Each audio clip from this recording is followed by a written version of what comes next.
Share markets continued to rally, extending gains for the fifth straight month. Equities were supported by expectations of US interest rate cuts later this year, along with hopes of continued resilient economic growth. In March, Australian equities rose 3.3%, the US S&P 500 gained 3.1%, and global equities rallied 3%. In Australia, the best performing sectors for the month were property, energy, and utilities. Fixed interest markets also rose as yields on bonds fell after the US central bank reiterated their expectation to cut interest rates 3 times later this year. Credit markets remained resilient as solid economic fundamentals contributed further tightening of credit spreads. In economic news locally, the RBA left rates unchanged at 4.35%. Headline inflation was broadly unchanged at 3.4% year on year, and jobs data was better than expected, with the unemployment rate falling to 3.7%. While offshore, global economic data was supportive.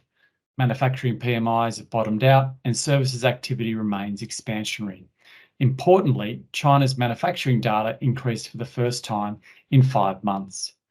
The US Federal Reserve maintained the Fed funds rate at 5.25 to 5.5% for the 5th straight time. The market there is currently expecting the first rate cut in the US in July, but it keeps pushing out those expectations due to robust economic data and sticky services inflation, with the market now pricing in just less than 3 rate cuts in 2024.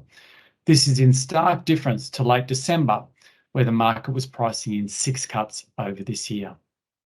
The European Central Bank indicated they could cut rates in June given the fall in inflation and subdued economic growth, and the Bank of Japan increased short-term rates for the first time since 2007. In commodities, gold soared 8.1%, and in response, ASX-listed gold stocks rallied 16%.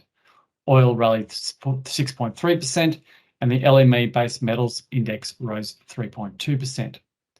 Lithium prices appear to have troughed, but steel and steel-making commodities fell.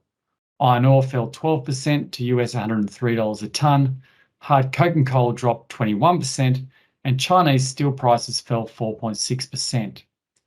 So what does that mean? While a rally in equity markets is always welcome, we note that earnings forecasts have not been revised up, meaning that the lift in the ASX 200 has been due to a valuation or multiple re-rating. Further, much of the lift in international equity markets has been due to a small number of mega tech stocks. The market is pricing in a scenario where the economy holds up, albeit at below trend levels, and that interest rate cuts will be supportive to activity and asset valuations in 2025. The ASX 200 price to earnings multiple of 16.7 times indicates the Australian market is trading at expensive levels versus history.